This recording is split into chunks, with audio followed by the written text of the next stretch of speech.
আমি যে কমেন্টসে গালিগুলো দেখছিলাম তখন আমার কাছে খারাপ লাগছে। আপনি যদি হাত মোজা পা মোজা পরেও ঘরে বসে থাকেন, আপনি কি উল্টা ভাই আইসে ভালো স্বাস্থ্য আসছে, তখন বুঝতে পারিনি যে এই ভাইরালটা হব।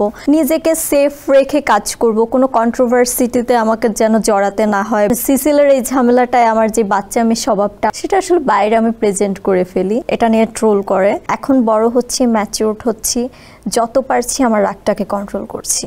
সেলিব্রিটি ক্রিকেট লিগ সিসিএলে 4 পাননি, 4 না পাওয়া নিয়ে একটু আর্গুমেন্ট হয়েছিল আপনার সাথে, এবং ওখান থেকে একটি ভিডিও ভাইরাল হয়েছিল। এই ভিডিওটি ভাইরাল হওয়ার পর আপনার মানসিক অবস্থা কেমন ছিল?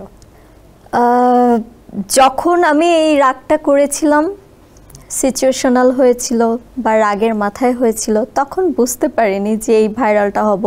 কারণ সিসিলের ভাইরাল হওয়ার আগেও কিন্তু আমি ট্রাই করছিলাম যে নিজেকে সেফ রেখে কাজ করব, কোনো কন্ট্রোভার্সিটিতে আমাকে যেন জড়াতে না হয় বা কেউ যেন দুইটা বাজে কথা বলতে না পারে।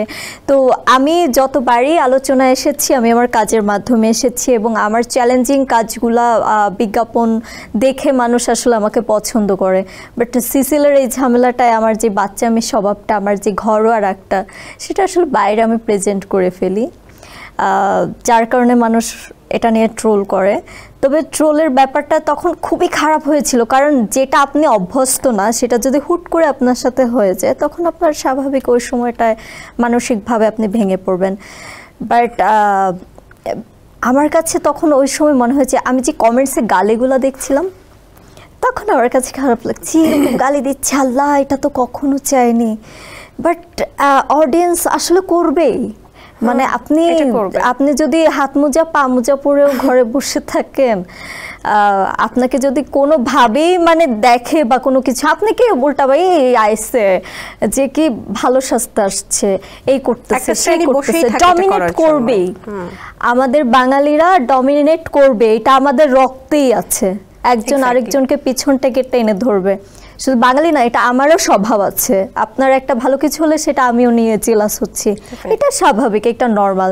তো ওই ব্যাপারগুলো আসলে আমাকে আমার অনেক চিন্তা ভাবনা থেকে মনে হলো যে ওদের স্বভাব এটা, তারা পচাবে, কেউ মজা নিবে, আবার কেউ সাপোর্ট দিবে, আবার কেউ বাহবা দিবে। তো আমি পজিটিভটা ধরেছি। যখন আমাকে কেউ বলেছিল যে রাজরিপা যেটা করেছে ভালো করেছে, একদম প্রতিবাদী একটা মেয়ের মতো কাজ করেছে, যেটা 8-10টা ছেলে খেলার মাঠে করার কথা ছিল তারা করতে পারেনি, তো সেখানে রাজরিপা আসলে করেছে, ওর অনেক সাহস, এইগুলো শোনার পর না মনে হয়েছিল যে না, ঠিক করেছি, যা করেছি একদম মুখোশ খুলে দিয়েছি। তবে ইন্ডাস্ট্রিতে থাকতে গেলে আসলে আমরা আমাদের আইডল ভাবে অডিয়েন্সরা, ফ্যান্সরা, তো এই বিহেভিয়ারটা আসলে আমার অন স্ক্রিনে মানায়নি।